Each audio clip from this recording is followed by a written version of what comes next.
కష్టపడే స్వభావం, కష్టపడే లక్షణం ఎవరికి ఉంటుంది అంటే గుణవతి అయిన స్త్రీలలో ఉంటుంది. కానీ ఈరోజు చాలామంది సోమరి అయిన స్త్రీలనే మనం చూస్తున్నాం. ఆత్మీయ జీవితంలో సోమరులుగా ఉంటున్నారు, ఇల్లు చక్కబెట్టుకునే విషయంలో కూడా సోమరులుగానే ఉంటుంది. కానీ దేవునికి సోమరులు అంటే నచ్చదు. అందుకే సోమరికి ఏం చెప్తున్నాడు తెలుసా దేవుడు? సోమరి అక్కడికి వెళ్ళి అంటున్నాడు. ఎక్కడికి? చీమ. చీమ ఎంత ఉంటుంది? 10 అడుగులు ఉంటుందా చీమ? ఎంత ఉంటుంది? సరిగా చూస్తే తప్ప కనబడదు, చాలా చిన్న జీవి చీమ. ఆ చీమ దగ్గరికి వెళ్ళి నేర్చుకో.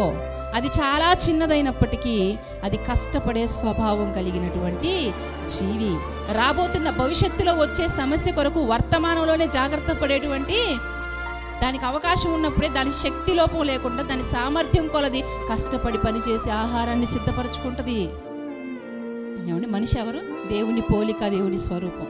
దేవుని పోలిక, దేవుని స్వరూపంలో ఉన్న మనిషిని దేవుడు ఎక్కడికి వెళ్ళమంటున్నాడు? ఒక సింహం దగ్గరకు, పులి దగ్గరికి వెళ్ళమనట్లేదు.